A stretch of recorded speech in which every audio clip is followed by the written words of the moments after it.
All right.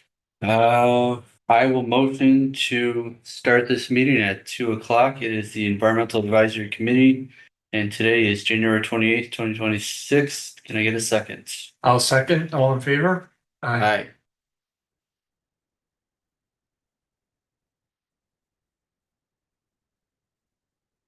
All right. Second item up is minute approval from the December 2025 meeting held on the 7th of this month. I will motion to approve that. Can I get a second? I'll second. All in favor? Aye.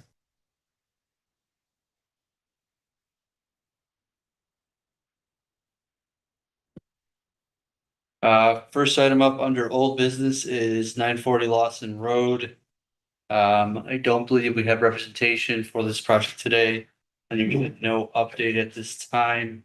They're still awaiting on a wetland delineation to file their partial jurisdictional determination. I will. Item remain table. Second. All in favor? Aye.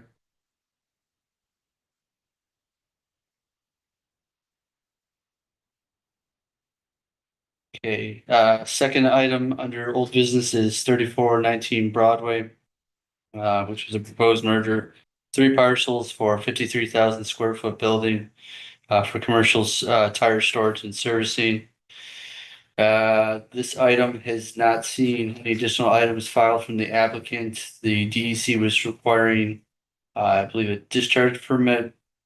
An evaluation of the area for archaeological sensitive material, a parcel jurisdictional determination, and a downstream sewer capacity analysis for the county permit.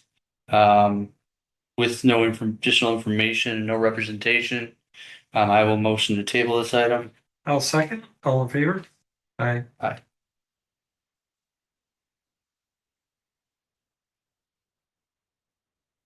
Okay.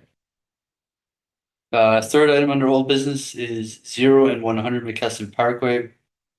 The applicant is seeking to rezone the parcels from C retail business to RA residential apartments. Planning board gave recommendation. You're in the right room. Planning board gave recommendation at their December meeting, and the public hearing was held and closed on 13th. There was 2 public comments heard. One was an acknowledgement that this, from a resident saying that this doesn't fit the plan, referring to the comprehensive plan. And a question raised of what district for 0 McKesson Parkway, or I should say what school district would these parcels be within? 0 McKesson Parkway is in Chickawaga Central School District, and 100 McKesson Parkway is in Maryvale Union Free School District. So Frank, I will turn the floor over to you and bring up the project application here. All right. I do recall, sorry, I'm being wrong. During the public hearing, that some people had raised concerns about traffic. People Yes. getting on and off of the Casanata Union and school buses. What I'm not sure about is when you guys went through this process last time, I think you had communications with the mall about using part of the mall parking lot for parking. And I think you said that was nixed because of like deed restrictions and so forth, parking requirements for some of the anchor tenants. Their leases. Right, okay, did you have discussions with them about if you didn't have the parking, still having connection to Galleria Drive or to their access road through the mall? Yes, and they did not foreclose that option. They haven't committed to it, but they didn't say under any circumstances we would not allow. Okay, so they didn't express any strong opposition to do No. it might be agreeable. No, I don't Okay. think so. No, Okay, no, but I mean, traffic tends to work itself out if you know, right? I mean, yes, making a left-hand turn out of McKesson onto Union would be a little bit of a challenge. But you got traffic lights on both sides of you, so I don't know what the solution would be, because I don't think a traffic light there is gonna solve the problem. You're gonna just have too many traffic lights in a short stretch of road. correct. So people are just gonna adjust their driving habits to deal with it. That's one of the things, that's one of the uniquely attractive aspects of this parcel is that there's so many ways to get to and from it. That, you know, people can, if you have to go a little bit out of your way because you can't make that left-hand turn, so okay, you make a right, get onto Walden, go to the you know, you go to the highway that way. Turn, make a right, and then and eventually make a U-turn.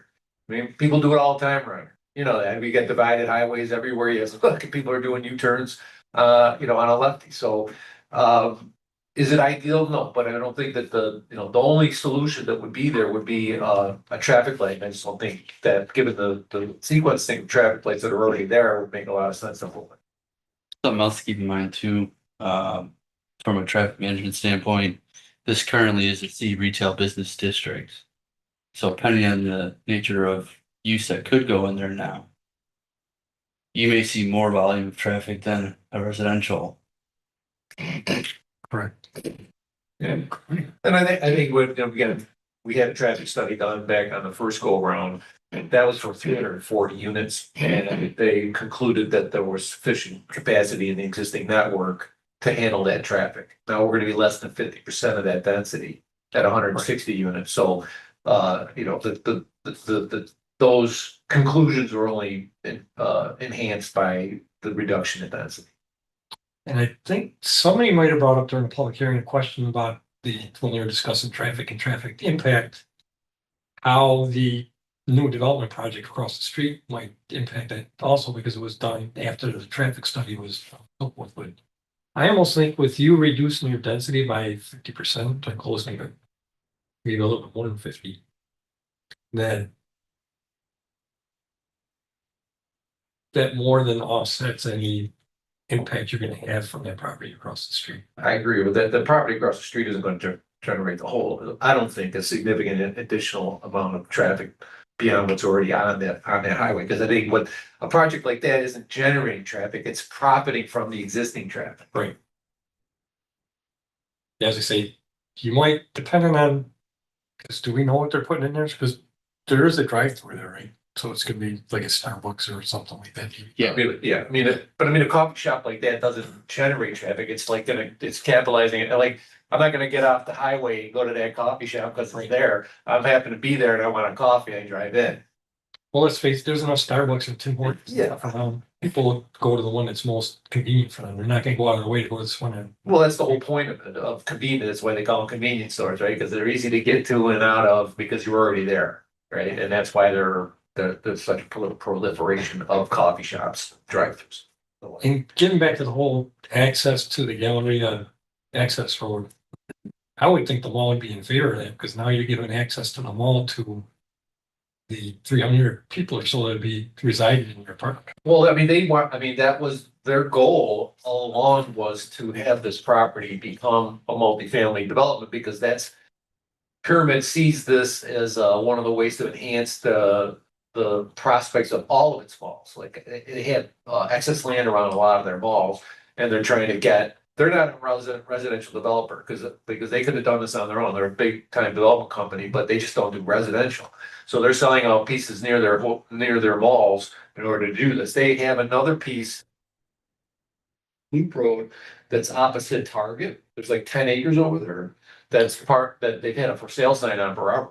And they would like eventually to see that become apartments. And they would ultimately like to see the parking lot behind what used to be the Sears store. I don't know, it turned into something else. It's like the second floor is, no, it's called Primark or something like that. Yeah, I don't remember the name of that store. I can't remember the name of the store, but I mean, but anyways, that area to the north of what was the Sears store, they see that as eventually being an area for apartments. So they would like to see as many apartments developed around their malls as they possibly can. So to the extent that they're able to facilitate what we're doing, I'm sure they will do it. What they can't do is, again, with the parking, they cannot enter into a formal agreement with us on the parking because of the requirements of their acre store leases, which have certain parking ratios, even though everybody knows that there's way more parking at that mall now than they need, right? And that parking field that's to the west of us is gonna be like empty 99.9% of the time. So informally, it will always be an off ramp for excess park. Right? People just, visitors, they'll, once they get the routine, they're gonna understand they can just park right there and walk across the street and be right on the property. Right. So it's easy walking. Whether or not we get rid of that crash gate, because that's really all it is, the crash gate they have there for, because it's gotta be like that for fire. The one thing I'm not sure about is because obviously none of us are here when the mall was built. I'm just gonna give you a little tidbit. I used to be a banker, Mhm. and one of the very first loans I worked on was the construction loan for Wall and Galleria Mall. Oh, really? Believe it or not, You're showing your age. tell me about it. I don't normally say that, but yeah, we were the lead bank, Marine Midland Bank at the time. We were the lead bank on a $5 bank participation for the construction loan of that mall. So I know I lived the construction of that mall. I mean, right up to like they built it both ends up to the creek. They did not have a creek crossing permit and they got all the way to the end. That's why they had to replace all the tile. I'm getting off topic here. But that's why they had to replace all the tile in the mall is because they were laying tile down when both sides of the mall were open because they had to have a stream crossing permit to deck that area of the creek that goes underneath the mall. Anyways, I'm not sure if there was a reason why they closed off the end of McKesson when the mall was built. As opposed to I the connection. I don't recall. I don't have any recollection of that. It doesn't make any sense to me really. Like, why would you want to, like eliminate another access point, an ingress egress point? It doesn't really make much sense to me. I don't know if that was, I don't know how long it's been. I mean, it was a public right of way at the time the mall was built. The public right of way that's on our portion of the property has been abandoned. So there's no longer a right of way there. Even though if you look at the tax maps, like there, you can see, it looks like there's, well, that's the site plan, but if you look at the tax maps. Yeah, it says McKesson Parkway there, but that right of way is gone. No longer exists.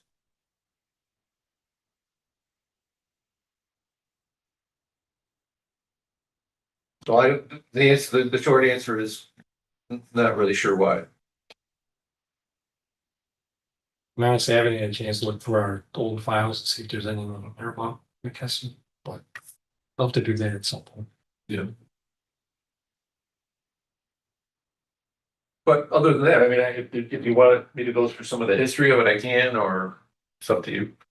I mean, we were rezoned back on October 11th of 22. There was a neg deck issued at that time, again, for a much larger project. So here we're back again.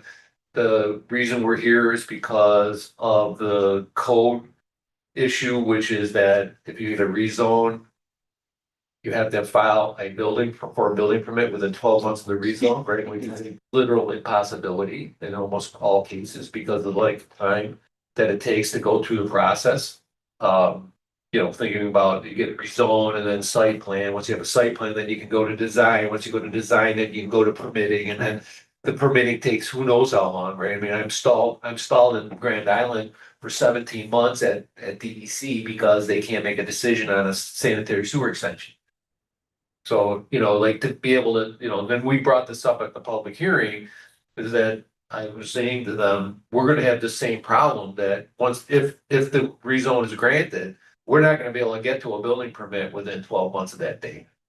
And then they said that, I think the attorney said that as long as we came before them, before the 12 months was off, that they can redo it. Eventually, Yeah, there's a I don't know what. portion of the code that allows for certain scenarios to be presented to the town board instead of having to go for relief. So, and then in that case, that's not really a zoning board matter, and I believe, yeah, it could go to the town board under resolution. Sounds like the town attorney already said the same thing. I mean, regarding the environmental review port or the environmental determination on this one. From my understanding, it doesn't meet the thresholds by volume. It's a zoning amendment. It's not a large acreage change. for the between zoning districts. I feel fairly comfortable at this point, knowing that if it were to be approved by the town board, we would still have site plan review and any additional information would have to be considered. If we were to issue a negative declaration was to be issued. So I would recommend a negative declaration. I'll second them. All in favor? Okay. That's nice for myself. You have yourself a negative declaration, Frank. Very good. Well, recommended. Right, you have a recommended negative declaration. We're not. Town board Right, the town makes gives the final say on that. Right. Thank you for correcting my flip there. Okay, Thank you. Ian.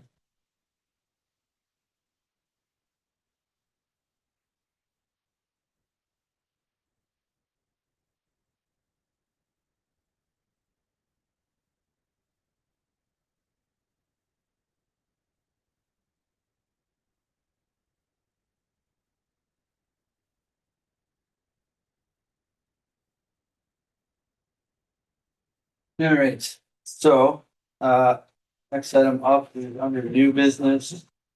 This item is, for 326 Genesee Street.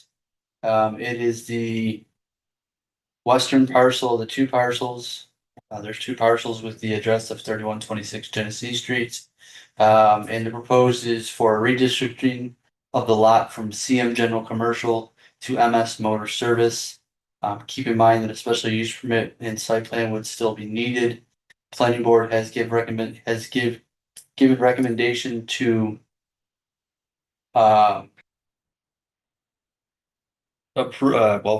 recommending the redistricting of this lot.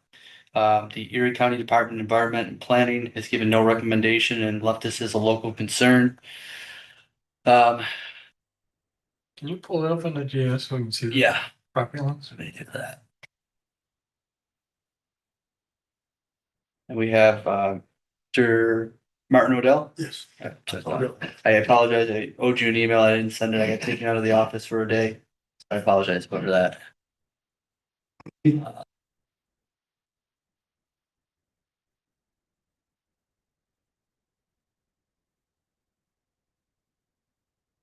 So what is the planned usage under the more? Light mechanical work. Excuse me.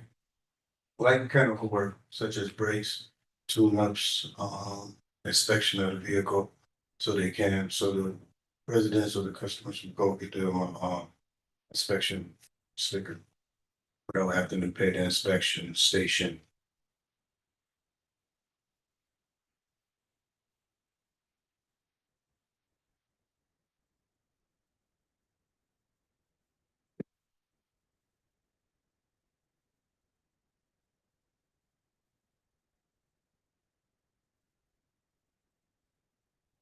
Here it is. No. Here's Genesee Street. I believe this is Flores Court. And this is the building in particular. If you'll notice on the. Let me pull Now, is it just the one parcel that's being changed or both parcels? just one. Okay. So if you'll notice in the survey. The building goes. Pretty far back. In the aerial, it's a little hard to tell, but roughly around here. And then this is staying residential.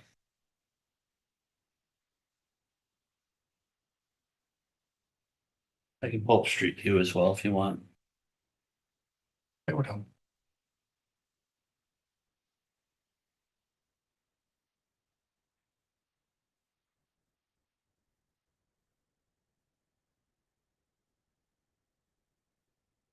So it sounds like you wouldn't be doing any collision work or anything like that, so you're not gonna have this wrecked vehicle sitting there for a while waiting to be worked on. In and out. Basically nothing even outside. It's this building, correct? Yes. Yeah, because obviously one of the concerns would be like stock and used tires, old tires that you're waiting to get rid of So outside or bumpers or other parts. I'm really trying to stay away from from all that. Just basically just changing oil, brake jobs, tune-ups. Okay. Anybody that hears something, what's this strange noise? Okay, go to 36, 3126, you can figure it out. Okay. No engine work, none of that hanging around. This somewhere I can, cause I have a lot of customers. I'm over there on, Union, Okay. in and out collision, over there on Union. And I have a lot of people coming there asking me, do I do brake jobs and do I do all this and do all that? And I find myself supplementing that out. I figured I could see if I could do it myself. Yeah. Nothing real big. Nothing somebody could go and look and say, oh, we got you in the car up there. Like, I fit a whole lot of cars inside.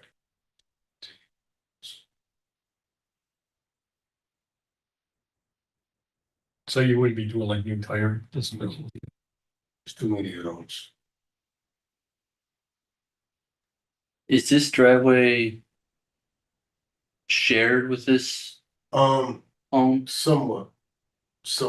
He uses the white truck. He does use the driveway. It is his driveway.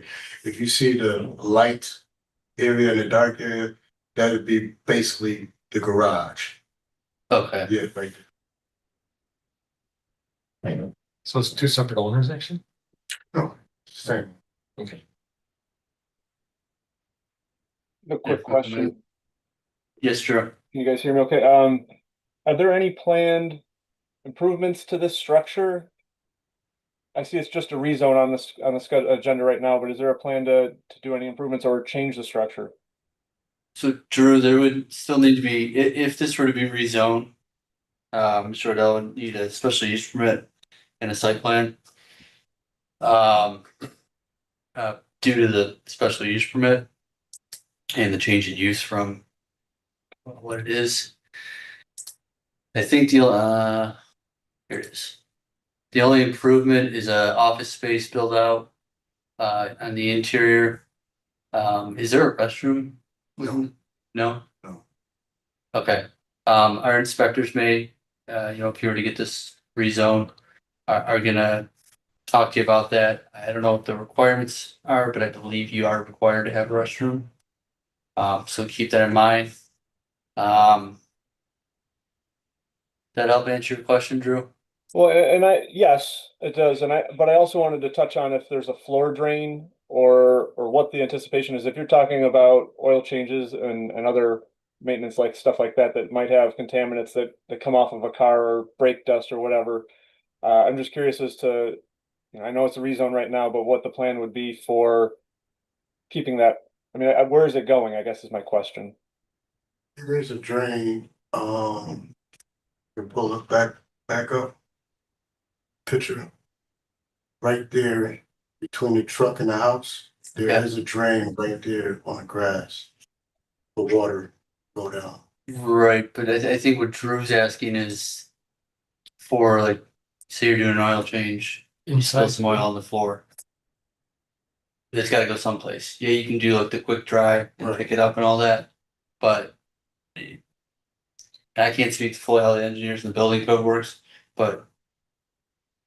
If there's a chance of it leaching into the floor drains, we gotta make sure that that oil gets separated out. Right. So if that's not there, that's something I think that's gonna probably end up being a need.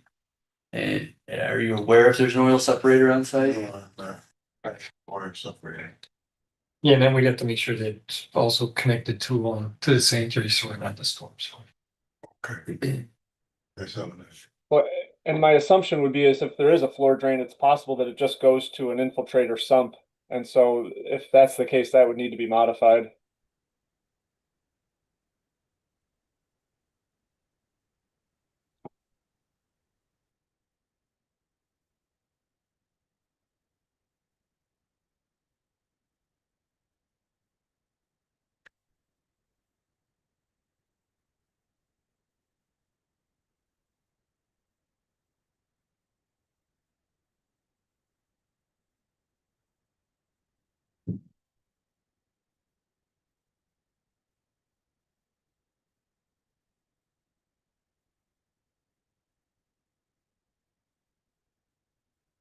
I mean, I feel comfortable motion a negative declaration.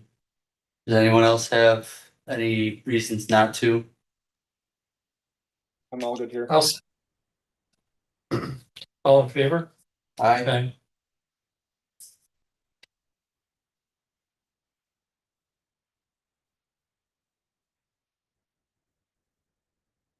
all right, you are all set. What this means is we recommended a negative declaration under, New York State Environmental Quality Review Act. You'll commonly hear seeker, because that's the acronym for it. With this recommendation and the planning board recommendation, you'll have to go to, a public hearing where the public will be given a chance to comment on it before the town board. And then either that meeting or the following meeting, town board will consider approval of the zoning change and the environmental declaration on the property. So you're probably looking at March would be the earliest, because the way the town board works is it's 2 meetings a month. First meeting, we'll call the public hearing, and that's where they put out the notice in the paper and notify the neighboring property owners. And then the second meeting is when the public hearing's held. If that meeting's held and held open, then that would put you into March. So, you're all set today. All right, thank you. You're welcome. Thank you. We can. Right, we have Stay warm. Hey, Garrison. last item up is 93 Maryvale. The applicant has filed a telecommunications tower special use permit application. They're looking to replace existing existing equipment and the installation of new telecommunications equipment on a existing 145-foot tower. I will bring that up on the map. Is this one the Graversons property? Yes. I don't know if it's on the exact property, but it's right in that area. Yeah, I don't remember if the tower is actually on a separate parcel. It's, I believe, in a separate parcel. Let's pull I that up. believe the Graversons bought the, They may own it, but I think it's separate. I don't believe we have representation from them today. yeah, I think there's 3 separate parcels at least. All right, they're small. Here we are. This parcel here, which is. Yeah, 93 Maryvale. You're right, 3 separate parcels. So. Yeah, street view.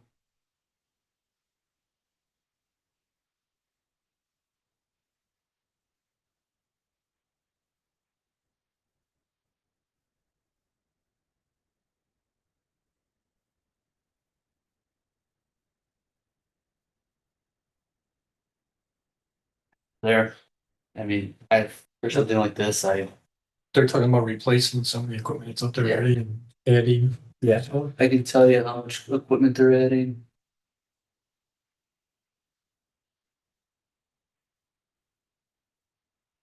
Adding, I believe this line here is new.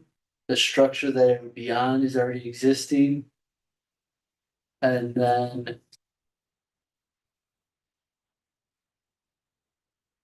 So they're adding something at the lower level. I can't remember if this is the new equipment.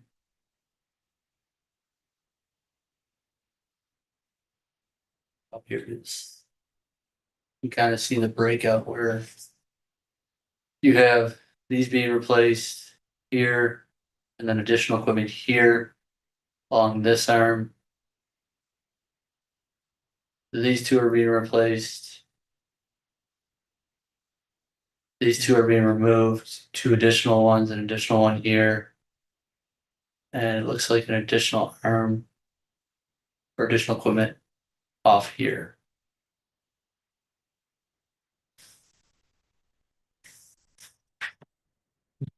What were you gonna say before? Let them see something. I don't remember at this point. My biggest concern is just the structural integrity of the pole and whether or not it can handle the weight.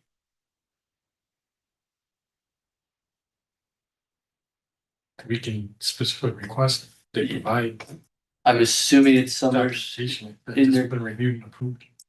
Yeah, I mean, it should be in this documentation years. Typically the structural analysis there, I don't Okay. recall, but from a environmental standpoint, I haven't seen anything that really stands out. I would agree. And actually with the cellular communication towers, isn't the environmental impact already been kind of vetted out by the FCC? It's my understanding of other regulations. Now, how they manage that on the FCC side is beyond me, but Yeah, I'm not sure. it's for a situation like this where the pole's already there. I think they're gonna tell them that if it's too much equipment putting out radio frequencies that are hazardous.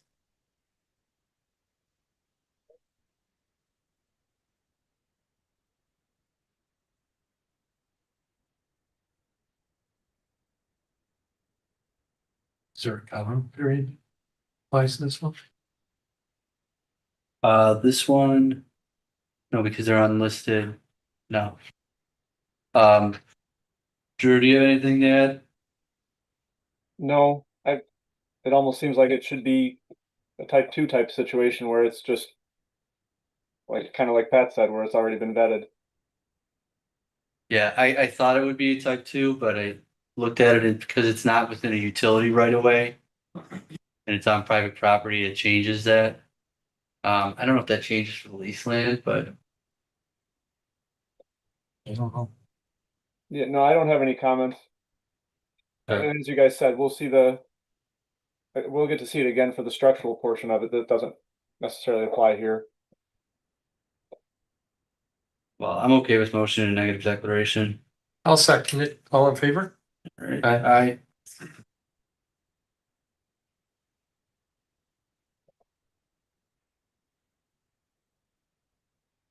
Alright, with that said, I will motion to call this meeting to adjourn at 2:33. I'll second. All in favor? Aye. Aye. Alright. Drew, have a good afternoon.